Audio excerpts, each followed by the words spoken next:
क्या बताते हैं? लागी का मार्ग और है, लागे चोट कालजा करके। लागी का मार्ग और है, लागे चोट कालजा करके। लागे चोट कालजा करके, लागे चोट कालजा करके। लागी का मार्ग और है, लागे चोट कलेजा करके। कलेजा करके है। परमात्मा कहते हैं, कबीर बैद बुलाइया पकड़ के देखी बाँ। बैद न बेदन जाने ही मेरा करक कलेजे माँ। परमात्मा कहते हैं जो भक्त बहन भाई जो भक्त बन जाते हैं, सच्ची श्रद्धा से वो भक्ति करते हैं, परमात्मा की चाह उनका इतनी हो जाती है कि कबीर प्रभु कहते हैं कि भक्त अपने ऊपर लेते हैं। प्रभु कहते हैं मैं परमात्मा की यानी एक भक्त प्रभु की चाह में उसकी इतनी जबरदस्त कसक बना उसके हृदय में कि लोग तो उसको बीमार समझने लग जाए कि ये तो सूखता जावा है, उदास सा रहता है, किसी से बोलता है कोई ना। तो परमात्मा कहते हैं मेरी ऐसी स्थिति होगी, मेरी मीन भक्त की, जो सच्चा भक्त होता है, श्रद्धा से जो भक्ति करता है। कहते हैं कबीर बैद बुलाइया पकड़ के देखी बाँ। के वैद घर वालों ने सोचा बच्चा बीमार हो गया, लड़का हमारा भाई बहन जो भक्ति कर रहा है, जो ना बोलता ना कोई हमारे से बात करता, गुमसुम सा रहता है, और डॉक्टर बुला लिया वैद। उसने नाड़ी देखी, नो कहे वैद ना वेदन जान ही, मेरे दुख ने वैद नहीं जान सका क्योंकि मेरा करक कलेजे में, मेरे तो उस भगवान की तड़फ है कालजे में, दिल में वह करक लाग रही है, वह कसक है। करक माने चीज, एक विशेष चाह होती है किसी वस्तु की, तड़फ। तो क्या कहते हैं, लागी का मार्ग और है, लगे चोट काल जा करके, लगे चोट काल जा करके, लगे चोट काल जा करके, लागी का मार्ग और है, लगे चोट काल जा करके। बन बीच भरतरी बोहप ने एक मारा ताण निशाना, बन बीच भरतरी बोहप ने एक मारा ताण निशाना, कोई घड़ी सदी थी आवन की, साधु का हो गया आना, कोई घड़ी सदी थी आवन की, साधु का हो गया आना। ये कोई मुआ मर्ग जवाह दियो, नत तार धरो न बाणा, ये मुआ मर्ग जवा दियो, नहीं तार धरो न बाणा। वो जिंदा कर दिया डोर था, शिष बना परीक्षा करके, शिष बना परीक्षा करके, शिष बना परीक्षा करके, लागी का मार्ग और है, लगे चोट कले जा करके, लगे चोट कले जा करके, लगे चोट काल जा करके, लागी का मार्ग और है, लगे चोट कले जा करके। गोपी चंद योगी हो गए जिन ले लिया भगमा बाणा, गोपी चंद योगी हो गए जिन ले लिया भगमा बाणा, गुरु महल जनान बेजते डोडी पे अलख जगाना, गुरु महल जनान बेज थे डोडी पर अलख जगाना। भोजन 3600 त्याग के भिक्षा का भोजन खाना, व्यंजन 3600 त्याग कर भिक्षा का भोजन खाना। तन पड़ गया कमजोर था, ना खाया उदर वर्क, ना खाया उदर वर्क, ना खाया उदर वर्क। लागी का मार्ग और है लगे चोट काल जा करके, लग चोट काल जा करके, लग चोट काल जा करके। लागी का मार्ग और है लग चोट कले जा करके। बाजीद कहे उठाओ ऊंट को, लोग कहें ये मुआ। बाजीद कहे उठाओ ऊंट को, लोग कहें ये मुआ। रही उठन वाली चीज नहीं, गया ओढ़ सलानी सुआ। रही उठन वाली चीज नहीं, गया ओढ़ सलानी सुआ। कुछ नक्सक बिगड़ा है नहीं, बाजीदा अचरज हुआ। कुछ नक्सक बिगड़ा है नहीं, बाजीदा अचरज हुआ। जिन करया अचंबा गोर है, तजा राज काल से डर के, तजा राज काल से डर के, तजा राज काल से डर के। लागी का मार्ग चोट कले जा करके, लग चोट जा करके, लग चोट काल जा करके। लागी का मार्ग और सुल्तानी मगन बैराग में, जिन तज दिया बलख बुखारा। सुल्तानी मगन बैराग में, जिन तज दिया बलख बुखारा।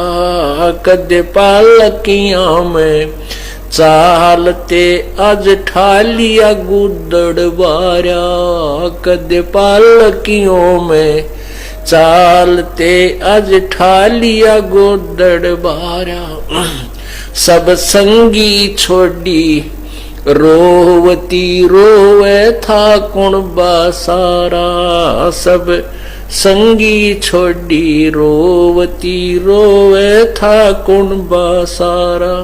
वो शोर मचारण वास में, ना देखा पीछा फिर के, ना देखा पीछा फिर के, ना देखा पीछा फिर के। लागी का मार्ग और है लग चोट काल। कुएं में शेख फरीद ने किसी मीठी बोली भाषा। कुएं में शेख फरीद ने किसी मीठी बोली भाषा। तुम चुन चुन कागा खा लियो मेरे हाडों पर का मासा। तुम चुन चुन कागा खा लियो मेरे हाडों पर का मासा। मेरे दो नैना मत छेड़ना मोहे राम मिलन की आशा। मेरे दो नैना मत खाइयो मोहे राम मिलन की आशा। जिन करी तपस्या गोर थी वे हुए आश्रय अर्क। वे हुए आश्रय हर्क।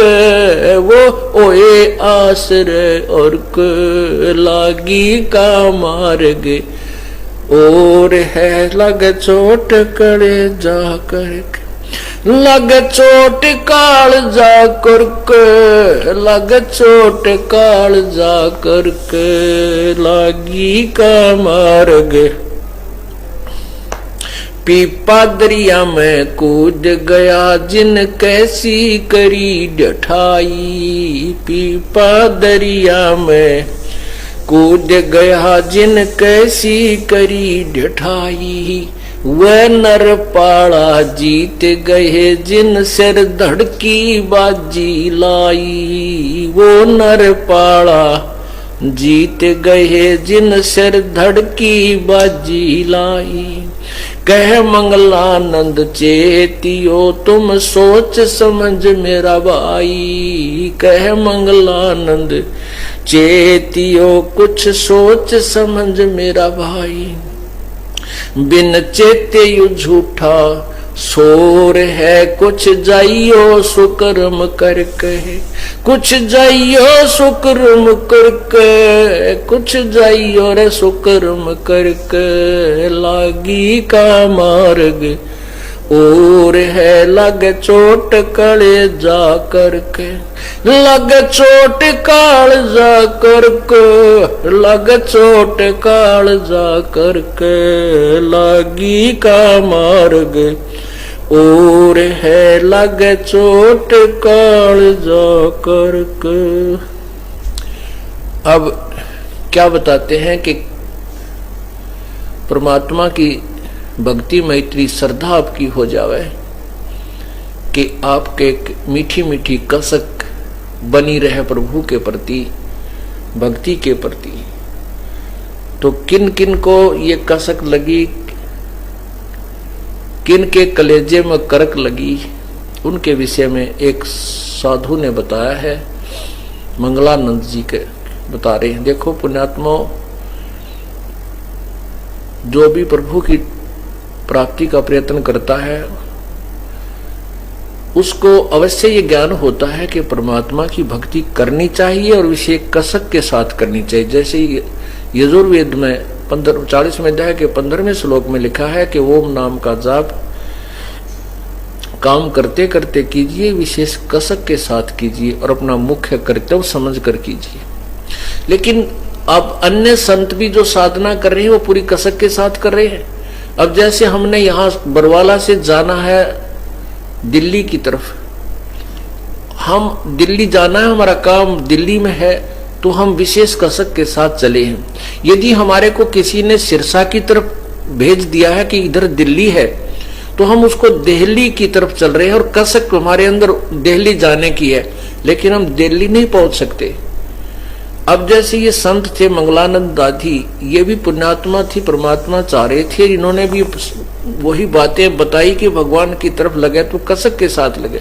यदि हमारे को दिशा ठीक नहीं मिली है अपने मंजिल की ओर जाने की और हम उस विपरीत दिशा में भी जा रहे हैं और कसक के साथ जा रहे हैं तो भी व्यर्थ है। अब तो हमने दिशा मिल गई है, लेकिन अब इन उदाहरणों का सहयोग लेना है। जो इन अनजान संतों ने विपरीत दिशा में भी वही स्पीड खींची, जैसे हमारी गाड़ी की स्पीड है 100 स्पीड से चलती है 100 किलोमीटर प्रति घंटा, और हम जाना दिल्ली था उस स्पीड से जा रहे हैं सिरसा की तरफ, तो हम डबवाड़ी पहुंच जाएंगे, पंजाब में प्रवेश कर जाएंगे, दिल्ली नहीं जा सकते। इसी प्रकार कसक भी हो और मार्ग भी ठीक हो, हमारी स्पीड भी सही हो और दिशा भी हमें वो ठीक मिली हो, तब हम सफल होंगे, मंजिल पर पहुंच सकेंगे। तो क्या बताते हैं, शेख फरीद ने कुएं में किसी मीठी बोली भाषा, अब शेख फरीद जी भी प्रयत्न कर रहे थे परमात्मा के पानी की, उनको ज्ञान तो ये दे रखा था कि भगवान निराकार है, और गुरुजी ने ये भी तपस्या बता रखी थी कि साधना कर, तप करने से प्रभु का दर्शन हो जाता, दीदार होता है। अब अपने गुरुदेव के बताए अनुसार के भगवान के दर्शनार्थ कठोर तप करना चाहिए। पहले तप किया खड़ा होकर, बैठकर, किसी तरह, फिर सोचा कि क्यों ना कुएं में उल्टा लटक जाऊं। शेख फरीद जी ने 12 वर्ष तक उल्टा लटक कर, एक जैसे नीचे कुआं था, ऊपर वृक्ष था, वृक्ष का जो डार था, बड़ा टहनी, तो डाल जो है डार कुएं के ऊपर के टहनी आई हुई थी उसकी शाखाएं, तो उसमें ऊपर रस्सा बांध कर कुएं उस टहनी के और अपने पैरों का बांध के और धीरे धीरे कुएं में उल्टा लटक जाता था। उसमें 12 वर्ष तक जैसे थोड़ा बहुत आहार किया फिर लटक गया, फिर आहार किया, दूसरे तीसरे दिन फिर लटक गया। ऐसे 12 वर्ष में 1.25 मन अन्न खाया था शेख फरीद ने, 50 किलो 12 वर्ष में। तो देख लो एक वर्ष में 365 दिन होते हैं, कितना आहार प्रतिदिन उसको ने लिया होगा। मेरे ख्याल में 100 ग्राम भी बाट नहीं आता, 10 ग्राम बल्कि। तो उस पुण्यात्मा को कसक तो लगी थी परमात्मा की, उसके कलेजे में कर्क भी थी, लेकिन दिशा गलत थी। अब उसने उल्टा लटक कर तप करते करते वो थोड़ा आहार करने से, अल्प आहार करने से शरीर जीर्ण शीर्ण हो गया, कंडम हो गया, कति अंतिम श्वास गिनने लगा, उठकर बैठना भी मुश्किल हो गया और शरीर ऐसा हो गया जैसे करंक, बिल्कुल करंक दिखाई देती थी, हड्डियां दिखाई देने लगी, मांस नहीं रहा। अब जब वो बाहर आके सुस्ता रहा था, ऐसे शेख फरीद जी लेटा हुआ था, कौवे आकर माथे पर बैठ गए और निशाना साध लिया कि आंख काट निकाल लेते हैं इसकी, ये मुर्दा पड़ा है। क्योंकि उसके शेष शरीर पर मांस नहीं था, क्योंकि इतना कमजोर हो गए थे अधिक साधना करने से और आहार न करने से। तब शेख फरीद ने आवाज की थी, भाई कौव्यो, मेरे शरीर का कहीं तुम्हें मांस नजर आता वहां से खा लीजिए मेरे मांस को, मेरी ये आंखें मत छेड़ो। तो इस प्रकार वो जब कौवे उसको खाने लगे तो कुएं में वो वापस चले गए शेख फरीद जी, और ये कहते हुए कि भाई कौवे, अगर मेरे शरीर पर कहीं मांस हो तो इसको खा लीजिए, मेरी आंखें ना छेड़ना, मुझे परमात्मा के दर्शन की आशा है, हो सकता है मुझे कभी भगवान अल्लाह दीदार दे, दर्शन दे दे। ये कहता हुआ उल्टा ही कुएं में सरक गया और बुरी तरह रोने लग गया, बहुत बुरी तरह। इतने में परमात्मा आए, पूर्ण ब्रह्म कबीर जी कुएं पर खड़े हुए, प्रकट हुए और उनको ऐसे निकाला बाहर रस्सा पकड़कर जैसे बाल्टी निकालते हैं। तब शेख फरीद ने कहा कि भाई मुझे तंग ना करे, कौन हो आप, मुझे छोड़ दीजिए, मैं अपना काम कर रहा हूं, तुम अपना काम करो। क्योंकि कई बार कोई ये पाली जाते थे ग्वाले, वो उसकी रस्सी को पकड़कर ऐसे हिला देते थे, शरारत करते थे, तो वो बेचारा शेख फरीद कभी इस कुएं के लगता था, कुएं की साइड में कभी इस साइड में, अपना ऐसे कर लेता था। बच्चे 1-2 बार ला कर चले जाते थे। तो उसने सोचा आज भी कोई शरारती आ गया, तुझे बाहर ही निकाल रहा है। तो उसने कहा भाई मुझे बाहर ना निकाल, मुझे छेड़ मत, मुझे अपनी क्रिया करने दे। प्रभु ने कहा आप क्या कर रहे हो? शेख फरीद ने कहा मैं परमात्मा के प्राप्ति के लिए प्रयत्न कर रहा हूं, भक्ति कर रहा हूं। प्रभु ने कहा कि मैं वो अल्लाह हूं जिसकी तू खोज कर रहा है। अब शेख फरीद कहने लगा कि मजाक मत करे मेरे साथ, अल्लाह ऐसा नहीं होता। परमात्मा ने कहा अल्लाह कैसा होता है कि वो तो बेचून है, बेचून मीन अनविजिबल, फॉर्मलेस, वो दिखाई नहीं देता, निराकार है। तो कबीर परमेश्वर ने कहा कि बोली आत्मा पहले ये तो विचार कर तुम बोल क्या रहा है। एक तरफ तो कह रहा है कि भगवान के दीदार के लिए, अल्लाह के दीदार के लिए, दर्शन के लिए, उसको देखने के लिए, साक्षात्कार करने के लिए मैं साधना कर रहा हूं, और दूसरी तरफ उसको निराकार भी बता रहा है। निराकार का तू देखेगा क्या? अब एकदम वो कहते हैं ना गामकार ज्ञान का तो चमका ऐसा लग गया करे, एकदम उसकी चौंध टूट गई कि तेरा गजब हो। यो कह रहा हूं भगवान को देखूंगा और उधर से छुरी बता रही है हमारी को निराकार है। फिर निराकार का देखना क्या है? देखना साकार का होता है, साक्षात्कार साकार का होता है, निराकार का नहीं होता। तो अब उसने शेख फरीद को इतना तो हो गया कि ये भगवान नहीं है तो अल्लाह के बारे में जानकार अवश्य है। इसने तो एक के बात में, एक के पॉइंट में सारा तक काम सुलटा कर दिया, चरण पकड़ दिए उल्टा लटके लटके के हे संत जी मुझे अल्लाह प्राप्ति की विधि बता दे। तब प्रभु ने कहा मैं इसी काम से आया हूं, आओ मैं तुझे परमात्मा प्राप्ति की विधि बताता हूं। पहले कुछ आहार कर, ताकि तेरा शरीर काम करने जोगा हो जा। इस शरीर को किसे क्या दुश्मनी थी, तूने ऐसा बुरा हाल कर लिया इसका। इसको भोजन कर, आहार कर, ज्यादा ना खाओ, इतना कम भी ना खाओ कि सारी आंत इकट्ठी हो जा, कड़ टेढ़ी हो जा। तो और ज्यादा भी मत खाओ। प्रथम अंदर संयम राखे, योग युगत सब सतगुरु वाखे। तब कबीर परमेश्वर ने उस शेख फरीद को वो विधि बताई परमात्मा अपने ही पाने की। देखो, परमात्मा के दर्शन से नहीं, उसके नाम की कमाई करने से सतलोक में वास होगा।